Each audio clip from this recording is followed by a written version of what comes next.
देखो ये नवीन बाबू गस्तर दीटा आस्पेक्ट बर्तमान देखा मिलूँ।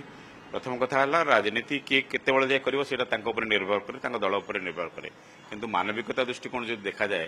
ये गोटे भिन्न संकेत दौर। नवीन बाबू को यही शारीरिक अवस्था निर्वाचन मैदान को लेकिन ओह्लैवा गोटे भोट बैंक भाव में व्यवहार करवा यहाँ को अनेक पसंद कर कारण नवीन बाबू समस्त भल पाती से पसंद करना। नवीन बाबू प्रति जो लाइकिंग अच्छी से कौन उणा है समस्ते श्रद्धा करती भल पाती किंतु यही अवस्था पुणी थे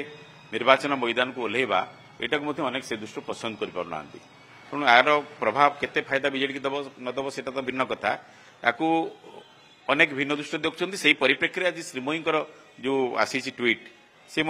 तार गुरुत्वपूर्ण तार गुरुत्व रही तात्पर्य रही से जो कथा कहते जदि परिवार किए आज था पिला थाते कौन अवस्था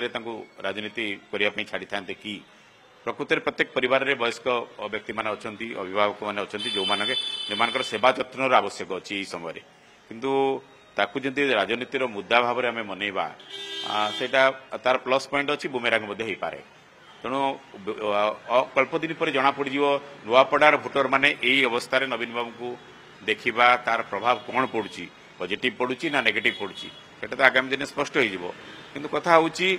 अन्य दृष्टि देखिले आर समीचीनता आर औचित्यबोध ताकू नेकी केवल श्रीमयी नुह अनेक मन अनेकों मन में प्रश्न उठुची ये अवस्था शारीरिक अवस्था बर्तमान जहाँ से विश्राम नवा कथा तेणु राजनीति प्रति रुचि रही श्रद्धा रही से भिन्न कथा प्रति समस्त सम्मान रही से सम्मान आदौ उणाई किंतु ये अवस्था जिते से विश्राम नवा कथा अवसर नवा कथा से एक प्रकार पुश करा जाउची राजनीति भितर को टाणी अणा जाउ टाणी निया जाउची से एक वार्ता जाउची लोकों पाखक तेणु आपको समय कह लोक कि ग्रहण